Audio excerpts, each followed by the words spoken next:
Ассаляму алейкум ва рахматуллахи ва баракатух. Бисмиллах, алхамдулиллах. Ассалату вассаляму аля расулиллах.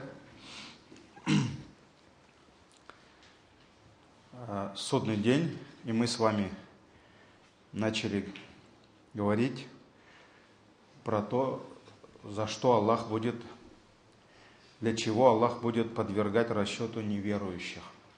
Потому что мы с вами говорили, что есть некое разногласие среди ученых, что есть ученые, которые говорят, что расчета хисаба в судный день для кафиров не будет, потому что они так кафиры, им все равно оставаться вечно в аду. Но есть огромное количество, большинство ученых, которые говорят, что будет расчет и для неверующих. И какие причины? Почему Аллах будет подвергать неверующих расчету? Первое, мы с вами говорили, чтобы была худжа, довод против них. И Аллах вот так, таким образом продемонстрирует свою справедливость. Справедливость. И каждый, кто будет, мы с вами говорили, каждый кафир, неверующий, который будет уходить в ад навеки, он будет восхвалять Аллаха за его справедливость. Поэтому первый – это худжа, довод против кафира. Вторая причина – Аллах подвергнет неверующих расчету для того, чтобы высказать им порицание и для того, чтобы опозорить их. Потому что судный день для кого-то будет днем величайшего позора. И это порицание и упрек мы видим в следующих аятах. Суратуль Ан'ам, 30 аят. Всевышний говорит: если бы ты только увидел их, то есть кафиров, когда их остановят перед их Господом, он скажет: разве это не истина? Они скажут: конечно. Конечно, клянемся нашим Господом. И Аллах тогда им скажет: вкусите же мучение за то, что вы были неверующими, за то, что вы были кафирами. Суратуль Ан'ам, 30 аят. Также Суратуль Ан'ам, 130 аят. Всевышний говорит: «Я ма'ашараль джинни валь инс». О джинны и люди, о сонмище джиннов и людей. «Алям я'тикум русулум минкум». Разве к вам не приходили посланники из вашей среды? Из вашей среды. Якуссуна алейкум аяти, которые читали вам мои аяты, приводили вам мои аяты. Ва юнзирунакум лиқаа яумикум хада, и которые предупреждали вас. То есть Аллах отправлял им пророков, посланников, праведников, имамов и остальных, которые приводили им аяты, что есть судный день, что мы все вернемся к Аллаху. И за все это все равно придется нам отвечать, нести ответ за все наши деяния, за все наши слова, за все наши злодеяния, за наш куфр. Люди будут, человечество будет отвечать: «Ваюнзирунакум». И неужели они вас не предупреждали, что встреча состоится, то есть вы встанете перед вашим Господом? И тогда они скажут: «Калу шахидна аля анфусина». И они скажут: мы свидетельствуем против самих себя. То есть, да, конечно, они приходили, они нам рассказывали, мы об этом все знали. И поэтому они скажут: мы будем свидетелями против самих себя. وَغَرَّتْهُمُ الْحَيَاةُ الدُّنْيَا وَشَهِدُوا عَلَى أَنفُسِهِمْ. Жизнь ближайшая, то есть мирская жизнь, обманула их, обольстила их, и они принесут свидетельство против самих себя о том, что они были кафирами. То есть Аллах подвергнет, вторая причина, почему Аллах будет подвергать расчету, будет поднимать все дела кафиров, хотя они все равно будут в аду, чтобы опозорить их, и они будут свидетельствовать против самих себя. Также Всевышний сказал, сурату Шуара, поэты, 91-92 аяты, а ад, Джаханнам, будет показан заблудшим. Аллах покажет Джаханнам заблудшим, и им скажут, где же те, кому вы поклонялись. То есть, когда они будут в аду, окажутся в аду, Аллах и ангелы спросят, а где же те? Где солнце, которому вы поклонялись? Почему оно не спасает вас? Где звезды, которым вы поклонялись? Деревья, какие-то цари, души каких-то праведников, которым вы поклонялись помимо Аллаха. Где они? Где? Пускай вас спасут от адского пламени. Также сура Рассказ, 64 аят. Призовите, Всевышний скажет, им скажут, призовите своих сотоварищей, и они призовут их, но те не ответят им. То есть они будут звать их на помощь, но те не ответят им. И тогда они увидят наказание. О, если бы они следовали прямым путем. О, если бы они следовали прямым путем.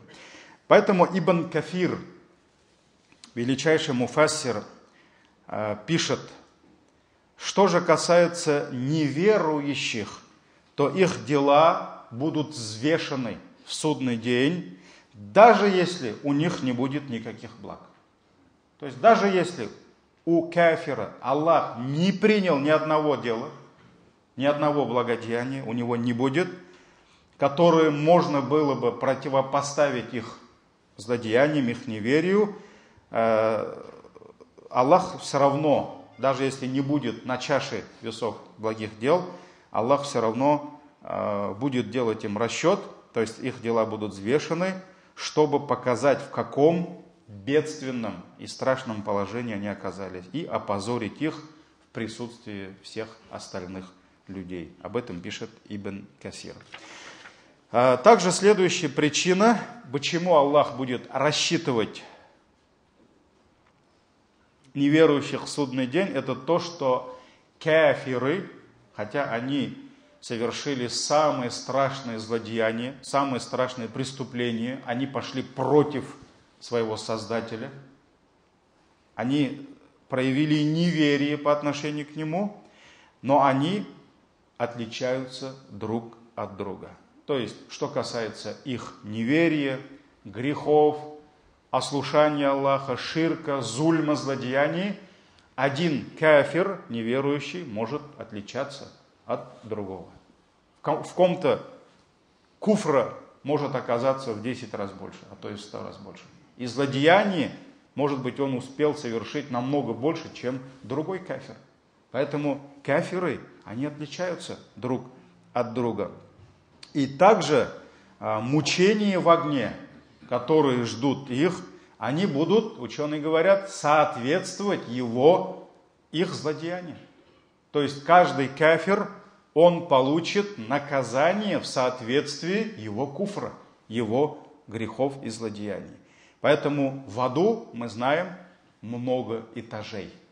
В аду много слоев, которые находятся, один слой находится над другим. И мы с вами знаем хадис, где ад, пламя ада, вот эти адские огни начали жаловаться Аллаху, что ад начал от жары, от этой температуры ад начал пожирать друг друга. То есть огонь такой страшный был, что он начал друг друга пожирать. Пожирать друг друга. И тогда Аллах разрешил аду, огню, один раз в год выдыхать жар. И поэтому пророк ﷺ сказал, самая большая жара, которую вы знаете в этой дуне, это как раз то, что выдыхает, то, что остается от выдоха адского пламени. И самые страшные холода, которые вас постигают, это тоже выдох ада. Потому что в аду, помимо жары, есть еще холод. То есть кого-то Аллах будет, если наказывать огнем, кого-то холодом. Поэтому есть, вся программа. Аллах согласен. Поэтому в аду много слоев, так же, как и в раю, много степеней. Кто-то окажется там, кто-то в раю ниже, кто-то еще ниже. Так ведь? Поэтому чем сильнее было неверие человека, чем сильнее был его куфр и его заблуждение, тем более тяжкое наказание его ожидает. И поэтому Всевышний приготовил для самых страшных кафиров самое страшное наказание. Это кто? Самую низкую степень, то есть самые низкие степени ада. Самый страшный, самую жару получит кто? Лицемеры. Инналь мунафикина фи даркиль асфали минаннар.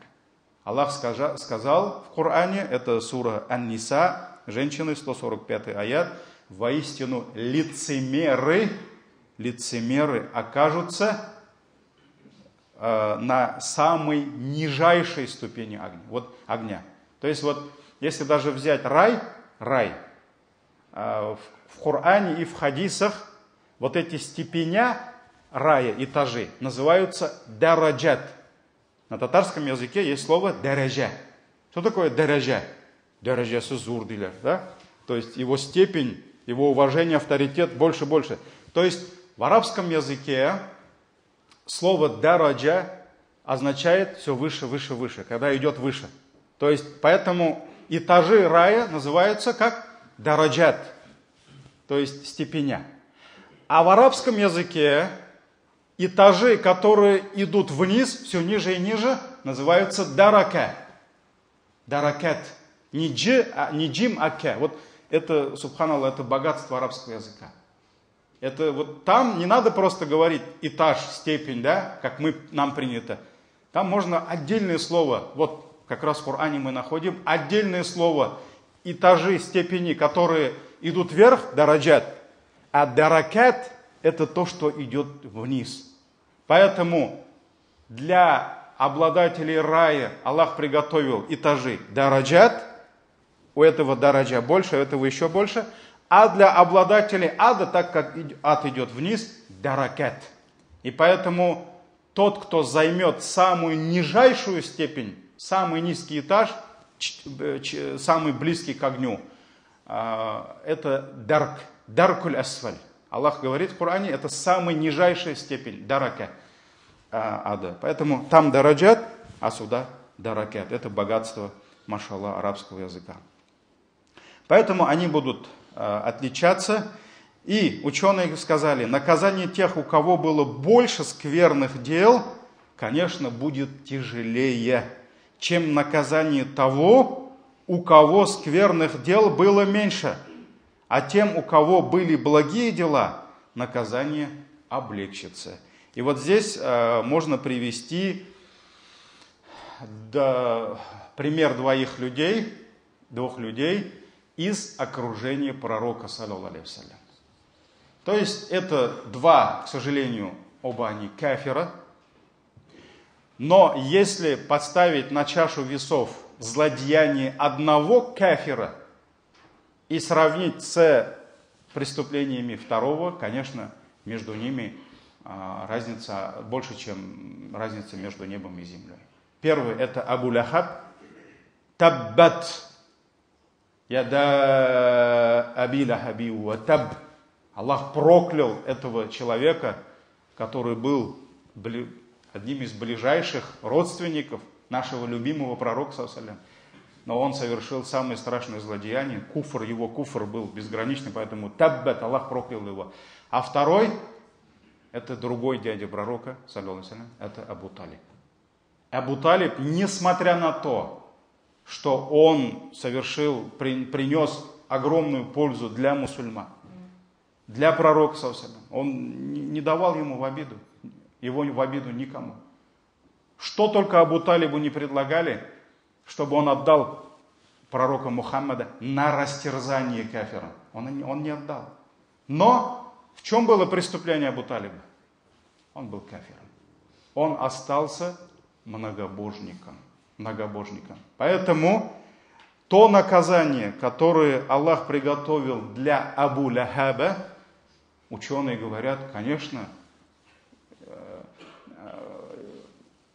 оно кардинально отличается от наказания, которое ждет Абу Талиба. И мы знаем в хадисах, где пророк ﷺ сказал, что он попросит у Аллаха сделать шафаат Абу Талибу, и Аллах облегчит наказание. Конечно, он не сможет вывести своего родного, любимого дядю, да, из ада, потому что закон для всех. Кафиры не могут выйти из ада, никогда не смогут быть в раю. Но Аллах облегчит ему наказание и даст ему сандалии, обувь. Когда на него наденут эту обувь, от жары обуви у него вскипят мозги. У него вскипят мозги, и это будет самое легкое наказание. Поэтому, у Абу-Лахаба, конечно же, или у Фиргауна, например, конечно же, наказание будет намного больше. И вот, также Всевышний говорит: а если кто из вас отступит от своей религии и умрет, будучи неверующим, то его деяния окажутся тщетными, как в этом мире, так и в последней жизни. Они обитатели огня и останутся там вечно. Поэтому, чтобы Аллах, заканчиваю свою лекцию, чтобы Аллах принял у человека его благодеяние, пусть это будет его садака, пусть это будет то, что он будет кому-то помогать, благочестие к родителям. Есть огромное количество людей, которые, может быть, не уверовали в Аллаха, но уважают своих родителей. Но мы должны понимать одну великую истину, что в судный день на чаше весов благодеяний рабы найдут только те дела, которые они совершали ради довольства Аллаха. И тот, кто где-то приобщал Аллаху кого-то в сотоварищи, то есть человек совершал ширк, это будет причиной того, что Аллах лишит его от всех его благодеяний. В судный день человек, который в этой жизни совершал ширк и покинул эту землю, не покаявшись, не сделав таубе, в судный день он не найдет ни одного своего благого дела. Потому что ширк — это то, что уничтожает все наши дела. Пусть Аллах упасет нас всех, наших детей, наше потомство от ширка. Субханакаллахумма бихамдик, ашхаду ан ла иляха илля анта, астагфирука ва атубу илейк.